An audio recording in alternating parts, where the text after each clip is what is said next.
ஒரு பெரிய பில்டர் ஒருத்தர் இருக்காரு. இந்த ஏரியாவுல 8 பிளாட்ஸ் போட போறாராம். அப்புறம் அவங்களுக்கு நேத்து இந்த இடத்தெல்லாம் சுத்தி காமிச்சேன். அவங்களுக்கு இந்த 32ஆம் நம்பர் வீடு ரொம்ப பிடிச்சு போச்சு. அத உடனே விலைக்கு வாங்கி அதை எல்லாத்தையும் இடிச்சிட்டு ஒரு 8 பிளாட் போட்டு அதை சேல்ஸ் பண்ணணும்னு சொல்றாரு. என்ன சொல்ற? 32ஆம் நம்பர் வீடா? அது ஆமா ஐயா, அது நம்ம ஐயப்பன் வீடுதான். என்னைய சொல்ற? அது ஐயப்பன் வீடியா? அந்த பில்டர் குறி வச்சுட்டாரு. இப்போ ஒத்த கால்ல நிக்கிறாரு. அவர் பிசினஸ்க்கு வந்த காலத்துல இருந்தே ஒரு ப்ராப்பர்ட்டிய பாத்துட்டாருன்னா, வேணும்னு நினைச்சிட்டாருன்னா அதை வாங்காம விட மாட்டாரு.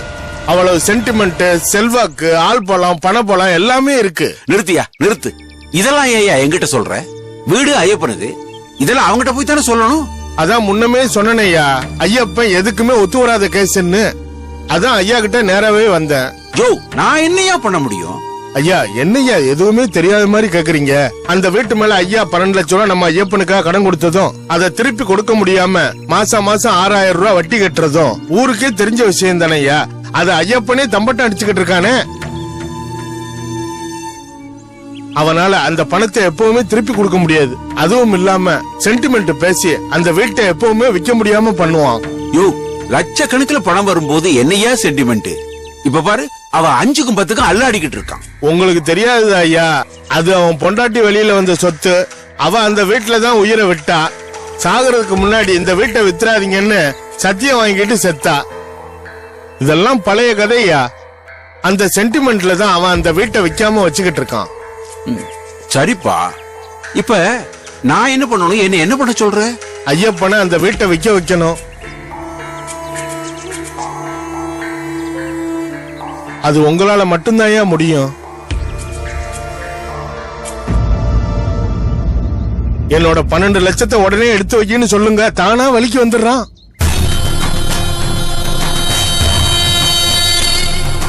இல்லாட்டி நானே வீட்டை வித்துடுவேன்னு சத்தம் போடுங்க. டைட் பண்ணுங்க, பிரஷர் கொடுங்க. வேற வழி இல்லாம வீட்டை விற்க வந்துருவாரு. அடிமாட்டு விலைக்கு வித்து அந்த ப்ராப்பர்ட்டியை முடிச்சிருவோம். வர்ற லாபத்துல என்னோட 50-50.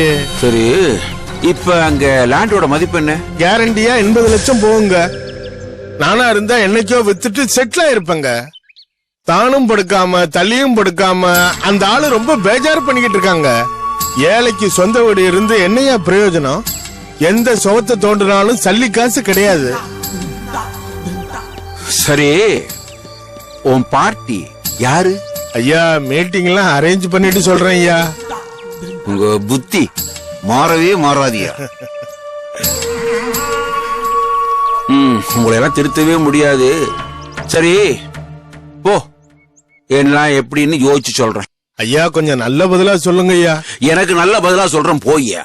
அப்ப நான் வர்றேம்மா. வாங்க.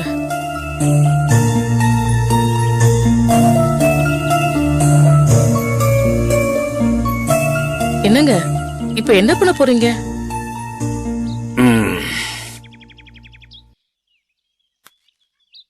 முதல்ல உன்னை உள்ள அனுப்பிட்டு அப்புறம் என்ன பண்ணணும் ஏது பண்ணணும்னு நான் யோசிக்கிறேன்.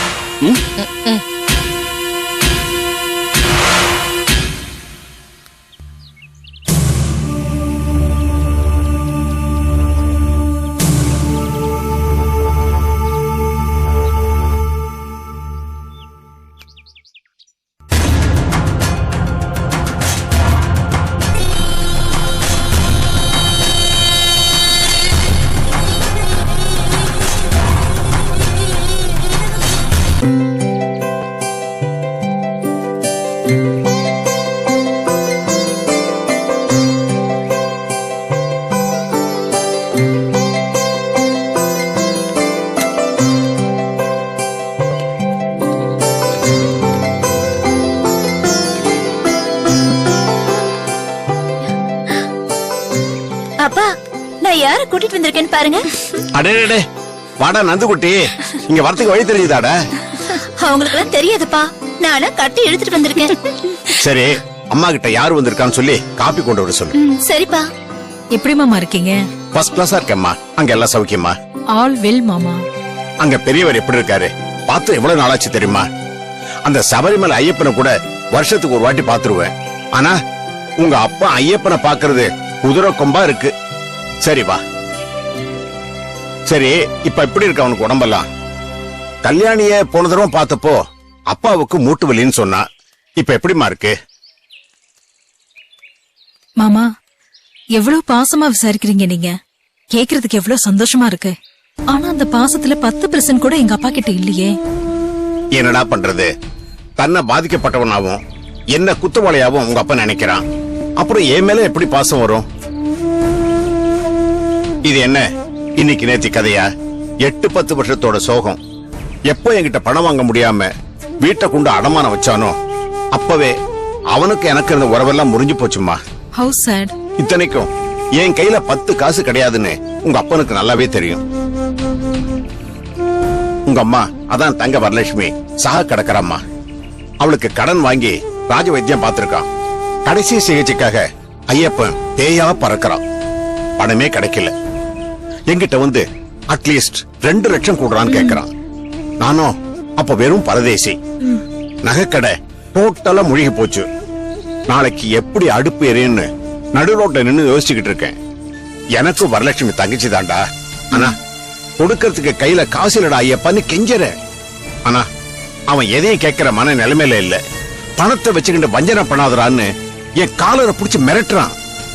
இல்லாததை எப்படிடா கொடுக்க முடியும் அப்படின்னு காலில் விழுந்தம்மா. அப்படியே நம்பாம போய் நேர வீட்டை போய் அடமானம் வச்சுட்டான். இதுல என்ன கொடுமைன்னா அவனுக்கு தேவை வெறும் 3 லட்சம் தான். ஆனா 12 லட்சம் கடை வாங்கினான். யார் வாங்க சொன்னது? அதுக்கு நானா காரணம்? பாவம், சிகிச்சை பலன் அளிக்காம உங்க அம்மாவும் போய் சேர்ந்துட்டா. பாக்கி 9 லட்சத்துல அவன் வாங்கின நிலமும் பாழா போச்சு. இதுக்கெல்லாம் முத்தாய்ப்பா உங்க அம்மா சாவுக்கு அப்புறம் எனக்கு ஒரு அதிர்ஷ்டம் அடிச்சு கிடுகிடுன்னு என் பிசினஸ் டெவலப் ஆயிடுச்சு. இதெல்லாம் சேர்ந்துதான் உங்க அப்பனுக்கு என் மேல தீரா பகை வந்துருச்சு. நான் என்னமா தப்பு பண்ணேன் சொல்லு? தங்கச்சி சாக கிடக்கும் போது எந்த அண்ணனாவது கையில காசை வச்சுக்கிட்டு ஹெல்ப் பண்ணாம இருப்பானா? உங்க அப்பா இதை யோசிக்க வேண்டாம்? ரிலாக்ஸ் மாமா, போனது போகட்டும், எல்லாம் சரியாயிடும், விடுங்க. எனக்கு நம்பிக்கை இல்லம்மா. என் காலத்துக்குள்ள அது நடக்க போறது இல்ல. அட்லீஸ்ட் எங்க காலம் முடிஞ்ச அப்புறமாவது நீங்களும் லதாவும் மகேஷும் ஒத்துமையா இருங்க. நீங்க இப்பவே இவ்வளவு ஃப்ரெண்ட்ஸா இருக்கிறத பார்க்க எனக்கு எவ்வளவு சந்தோஷமா இருக்கு தெரியுமா? பின்ன நான் லதாவை விட்டுருவேனா? she is such a nice darling. Kalyani மட்டும் என்னம்மா தங்கமான பொண்ணு. ஆமா, அவ எப்படி இருக்கா?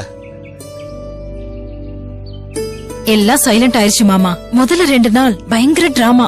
சினிமா ஸ்டைல்ல சேஸ், ஒளிஞ்சுக்கிறது, போலீஸ் கமிஷனர் ஆபீஸுக்கு ஓடுறதுன்னு ஒரே உச்சக்கட்ட பரபரப்பு. இப்ப எல்லாமே முடிஞ்சு போச்சு. அந்த முதலாளி இருக்கார்ல, அவர் சுட்டுட்டு செத்து போயிட்டாரு. அந்த அதிர்ச்சியில அவன் பையன் மோகன் மென்டல் ஆயிட்டான். அவ்வளவுதான், அந்த சினிமாவுக்கு எண்டு கார்டு போட்டாச்சு. எனக்கு ரொம்ப டென்ஷன் ஆயிடுச்சு தெரியுமா? தூக்கமே இல்ல. மாமா, உங்களுக்கு பிபி இருக்கா? நல்லா கேட்ட. 170/90 ரெகுலர். கூட ஃப்ரெண்ட்ஸ் மாதிரி சுகர், கொலஸ்ட்ரால், கூட கொஞ்சம் கிட்னி ட்ரபிள். எல்லாமே பாரோ டைம் தான். அதெல்லாம் சரி, நீயும் லதாவும் ஒரே காலேஜில தானே படிக்கிறீங்க. வாரத்துக்கு ஒரு தடவையாவது என்ன வந்து பாத்துட்டு போக கூடாதா? என்னாலதான் அந்த பக்கம் தலை வச்சே படுக்க முடியறது இல்ல. வந்தா உங்க அப்பா என் காலை முடிச்சு போட்டுடுவான். நீயாவது இங்க வரலாம் இல்லையா? எதுக்கு வரணும்னு கேக்குறேன். அந்த பொண்ணு இந்த வீட்டுக்கு அடிக்கடி வந்துட்டு போனா உங்க ஆசை மச்சான் என்ன பண்ணுவார்னு உங்களுக்கு தெரியாதா? வானத்துக்கு பூமிக்கும் குதிச்சு உங்களை உண்டு இல்லன்னு பண்ணிடுவார், தெரியல? சும்மா கற்பனை பண்ணிட்டு பேசாத. முதல்ல அந்த காபி அவகிட்ட கொடு. இந்தா. அத்தை, எப்படி இருக்கீங்க அத்தை? நல்லாதான் இருக்கேன். எப்படி இருக்கா உங்க அக்கா ஜான்சி ராணி? அவளுக்கு இதெல்லாம் தேவையா? நியாயத்துக்காக போராடி இருக்கா. இது தப்பா? உங்ககிட்ட நான் கருத்து கேட்டேனாங்கிற. இத பாரு நந்தினி, பொண்ணா பிறந்தா கொஞ்சம் அடக்க மடக்க வேணும். தான் உண்டு தான் வேலை உண்டுன்னு போக கத்துக்கணும். வேலைக்கு போனோமா 4 காசு சம்பாதிச்சு மணி இல்லாம உங்க அக்காக்கு எதுக்கடி இந்த விஜயசாந்தி சண்டெல்லாம்? இதே வழியில அவ போன அவளுக்கு கல்யாணமே ஆகாது. ஆமாண்டி, இப்படிப்பட்ட பொண்ணை எவன் கட்டிப்பான் சொல்லு? நானும் கேள்விப்பட்டுட்டு தான் இருக்கேன். 5-6 வாரம் வந்து என்னமோ தட்டி போயிடுச்சாமே. இப்ப இது வேற போலீஸ் கேஸ், அது இதுன்னு இருந்த வேலையும் போயிடுச்சு. இனிமே அவ கழுத்துல தாலி ஏறுங்கிற. ருக்மணி, எதுக்கு இப்படி அவசரமா பேசிட்டு இருக்க? யதார்த்தத்தை சொன்னா உங்க யாருக்குமே பிடிக்காதே. இத பாரு நந்தினி, நீயாவது கொஞ்சம் சமத்தாயிரு. படிப்ப முடி, எப்படியாவது 8 ரூபாய் 10 ரூபாய்க்கு ஒரு வேலை தேடிக்க. கல்யாணத்தை பண்ணிக்கிட்டே அந்த வீட்டை விட்டு ஓடி போற வழிய பாரு. ஒரு முரட்டு அப்ப, விளங்காத இருக்கிற ஒரு சித்தி, ஒரு அக்கா, ரவுடி மாதிரி ஒரு அண்ணன், பொம்பளை சிஐடி மாதிரி ஒரு அக்கா, இது எல்லாத்தையும் விட்டுட்டு விலைக்கு ஓடி போற மாதிரி ஒரு வழிய பாரு. அப்பதான் உன் வாழ்க்கை உருப்படும். புரியுதா? அத்தை ப்ளீஸ், எங்க மொத்த குடும்பத்துக்கு சேர்த்து ஒரேடி அர்ச்சனை பண்ணாதீங்க. என்னம்மா கோபம் பொத்துக்கிட்டு வருதா? வருமா வரும். குடும்ப ரத்தம் எங்க போவோம்? நல்லது சொன்னா உங்க யாருக்கும் புத்தி வராத. பட்டாதான் எல்லாம் புரியும். நீங்க பாருங்க, இங்க நின்னுட்டு வேண்டித்தனமா பேசிட்டு இருக்காதீங்க. பாண்டி பசாருக்கு போனோம். கிளம்புற வழிய பாருங்க.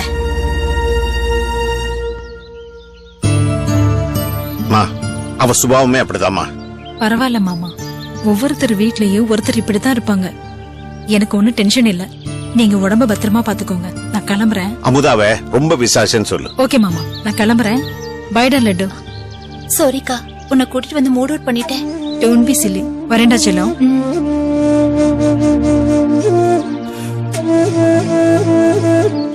என்னம்மா அது? ஓ, நீ தாடி ரொம்ப கொடுத்து வச்சவ. நினைச்சப்ப நினைச்சுதான் அனுபவிக்கிற. அதுக்கெல்லாம் அப்பா அம்மா நல்லவங்களா இருக்கணும்டி. உனக்கு என்ன, உங்க அப்பா ஹோட்டல் வச்சு சம்பாதிக்கிறாரு, உன்கிட்ட காசு கொட்டி கிடக்கு. ஏய், சும்மா அதையே சொல்லிட்டு இருக்காதீங்க. எதுக்கு பொறாமப்படுற? ஏய், நம்ம தேவி இருக்காள, அவ ஏன் காலேஜுக்கு வரலன்னு தெரியுமா? அவளுக்கு கல்யாணமா. என்னடி சொல்ற? படிப்பை நிறுத்திட்டு என்ன திடீர்னு கல்யாணம்? ஏதோ சொந்த வீட்டு போயிடக்கூடாதுன்னு அர்ஜென்டா மேரேஜ் பண்றாங்க. வில்லேஜ்ல இருந்து அத்தை மாமாலாம் வந்திருக்காங்களாம். திருக்கழுக்குன்றத்துல கல்யாணம்னு சொன்னா உனக்கு தெரியாதா? என்ன கன்றாவி இதெல்லாம்? கல்யாணம்னா எப்படி இருக்கணும்? ஊரை கூட்டி பெரிய மண்டபம் புக் பண்ணி விஐபில வர வச்சு இளையராஜா கச்சேரி வச்சு சும்மா கிராண்டா செய்ய வேண்டாம்? நடக்கும் நடக்கும். நீ சொல்றது உன் கல்யாணத்துல நடக்கும். ஏன்னா நீ பணக்காரி. இன்னும் சொல்ல போனா நீ ஆசைப்பட்டவனை கூட கல்யாணம் பண்ணிக்க முடியும். ஆசைப்பட்டவனா? யாரடி? உங்க பக்கத்து வீட்டு பையன் சிவாடி. நீ கூட அன்னைக்கு அவன் கூட பைக்ல போனியே. ஏய், அது சும்மாடி. அவ ரொம்ப தொல்லை பண்ணிட்டு இருந்தா, அதனால போனேன். அவ்வளவுதான். சும்மா ஏமாத்தாத. அவன் தான் உன் மனசுல இருக்கான். நீ அவனை தான் லவ் பண்ற. ஏச்சி, அவனை லவ் பண்றதுக்கு பேசாம இந்த கடலை விழுந்து நான் செத்துருவேன். ஏய், ரொம்ப பண்ணாத. அவனுக்கு என்ன குறைச்சல்? அவன் ஸ்மார்ட்டா தானே இருக்கான். ஏய், பீச்சுக்கு வந்தியா, கடலை ரசிச்சியா, போனியான்னு இரு. அவெல்லாம் ஒரு ஆளு, வேலை இல்லாதவன். கொஞ்சம் பழகுனா பெட்ரோல் போடுறதுக்கு 100 ரூபாய் காசு நம்மகிட்டயே கேட்பான்.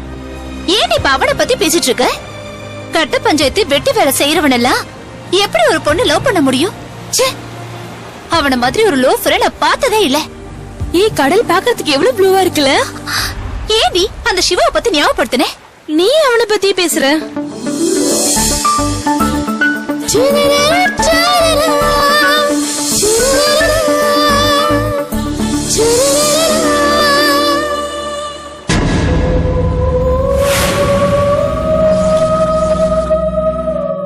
பிபி எல்லாம் ஓகே. உடம்பு ஹெல்த்தியா தான் இருக்கு. மனசுல தான் ஏதோ ப்ராப்ளம். போன மேடம் எங்க? மேடம் இதோ வந்துருவாங்க.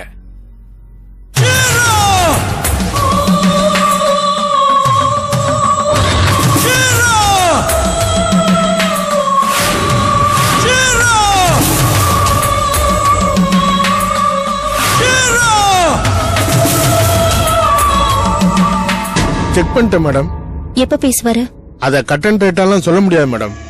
விஸ்வநாதன் சார் தன்னைத்தானே சுட்டுக்கிட்ட அதிர்ச்சியை பார்த்ததுல இவர் அப்படியே உறைஞ்சு போயிருக்காரு மேடம். புதுசா ஏதாவது இருந்தா சொல்லுங்க சார். அதான் மேடம், அந்த ஷாக்ல இருந்து இவர் நாளைக்கே வெளியே வரலாம், 4 வருஷம் கழிச்சும் வெளியே வரலாம். என்னுடைய கருத்துப்படி மெதுவா தான் தெரபியை ஆரம்பிக்கணும். அது வரைக்கும் இவரை ஜாக்கிரதையா பாத்துக்குங்க. மிஸ்டர் மணி மேடம், அவருக்கு ஃபீஸ் கொடுத்து அனுப்புங்க. பே பண்ணியாச்சு மேடம். நான் அப்ப கிளம்புறேன். நெக்ஸ்ட் மண்டே வந்து பாத்துக்கிறேன். நான் போன் பண்ண அப்ப வந்தா போதும். ஓகே மேடம், நான் அப்ப கிளம்புறேன். மணி, இந்த ஆளு வேஸ்ட். கட் பண்ணிட்டு வேற யாராவது நல்ல டாக்டர் அப்படி. மேடம், என்ன? இவரு ஃபேமிலி டாக்டர். விஸ்வநாத் சார் காலத்துல இருந்து இவர் தான் பாத்துக்கிட்டு இருக்காரு. விஸ்வநாதன் சாரை காப்பாத்த முடிஞ்சுதா? சாவு எப்படி வேணாலும் வரும், எப்ப வேணாலும் வரும். ஃபேமிலி டாக்டருக்காக வெயிட் பண்ணிட்டு இருக்காத. ஆள மாத்தையா, நம்ம மனசுக்கு பிடிச்சவன் தான் வேணும். Okay madam. வேற ஒர்க் ஏதாவது பெண்டிங் இல்ல இருக்கா? மேடம். கிளம்பு. என் புருஷனை நான் பாத்துக்கிறேன். Okay madam. ஒரு நிமிஷம். மேடம், அந்த அந்த கல்யாணியோட வீடு எங்க இருக்குன்னு சொன்ன? நீங்க மறந்துடுக்கணும் தான் துண்டு சீட்ல எழுதி வச்சிருக்கேன். இந்தாங்க மேடம். தேங்க்ஸ். வரேன் மேடம்.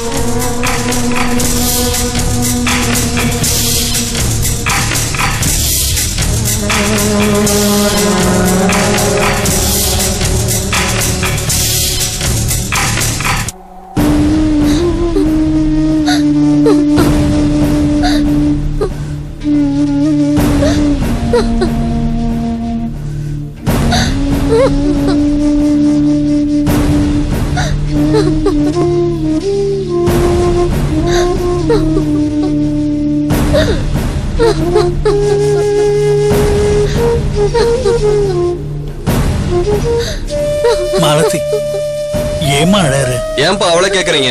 குத்துக்கள மாதிரி உட்காந்துட்டு இருக்க பாருங்க மாப்பிள்ள, அவனை கேளுங்க. சமந்தி, உங்க மகனை கொஞ்சம் மரியாதையா பேச சொல்லுங்க. வந்துட்டாங்க வரைஞ்சு கட்டிக்கிட்டு. டேய் சிவா, சும்மா இருடா. இதுக்கு தாண்டா சொன்னேன், நமக்கு இந்த சங்காத்தமே வேண்டாம், பேசாம இந்த டைவர்ஸ் நோட்டீஸ்ல கையெழுத்து போடுன்னு. அத்து விட்டு போயிட்டே இருப்போன்னு கேட்டியா?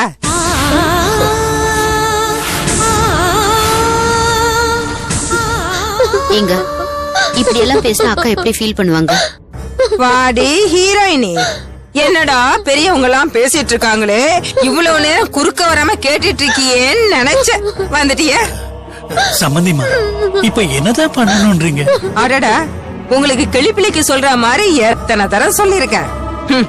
கல்யாணம் ஆகி 8 வருஷம் ஆச்சுல்ல, இன்னும் போட வேண்டிய 15 சவரன் நகை இன்னும் போடவே இல்ல. வருஷத்துக்கு 3 பவுன் போட்டா கூட இத்தனை நேரத்துக்கு போட்டு முடிச்சிருக்கலாம்ல. எங்க நிலைமைதான் உங்களுக்கு தெரியுமேமா. அதுக்காக ஏன் வாக்கு கொடுத்தீங்க? நாங்க என்ன இழிச்ச வைங்கள? இங்க பாருங்க, 15 பவுன் நகையை எடுத்து வைங்க.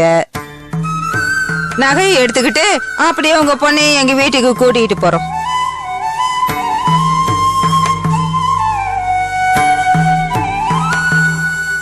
தங்க இப்போ கிராமுக்கு 1800 ரூபாய், 15 பவுனுக்கு கிட்டத்தட்ட 2 லட்சம் ரூபாய் ஆகும். திடீர்னு இப்படி கேட்டா எப்படிமா? டேய் நராஜ், கேட்டுக்கிட்டியா கதைய? 15 பவுன் 2 லட்சம் ஆகுதான். ஐயோ, சம்மந்தி கணக்குல ரொம்ப புலியா இருக்காரு. புல்லரிக்குது போங்க. இந்த பாருங்க, அந்த 2 லட்சத்தை விட்டுட்டு நாங்க மட்டும் எதுக்கு சும்மா உட்காந்துருக்கணும்னு கேக்குறேன். ஏமா, கொஞ்சம் டைம் கொடுங்கன்னு அப்பா சொல்றாரு. இப்படி கேட்க உனக்கு கூச்சமா இல்ல? எத்தனை வருஷமா டைம் கேப்பீங்க? என் மகன் காலம் பூரா கட்ட பிரம்மச்சரியா இருந்து எந்த சுகத்தையும் அனுபவிக்காம அப்படியே போய் சேர்ந்துடணுங்கிறியா? யாரு பிரம்மச்சாரி? அதான் அப்பப்ப வந்துட்டு போயிட்டு இருக்காருல்ல. டே சிவா, ஓவரா பேசாத. நான் உன்ன வெக்கம் கட்டு போய் இங்க வந்துட்டு போல. அடே, எதுக்குடா இதுங்க கிட்ட எல்லாம் வெட்டி பேச்சு? தபாடா, 15 பவுன் நகை போட முடியுமா முடியாதான்னு கேளு. முடியாதுன்னா நீ கொண்டு வந்திருக்கல அந்த டைவர்ஸ் பத்திரம், அதுல இவளை கையெழுத்து போட சொல்லு.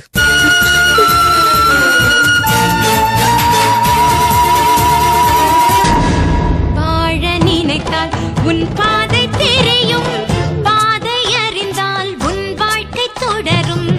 வாழ்ந்து பாரடி பெண்ணே பெண்ணே, வாழ நினைத்தால் உன் பாதை தெரியும், பாதை அறிந்தால் உன் வாழ்க்கை தொடரும். வாழ்ந்து பாரடி பெண்ணே பெண்ணே.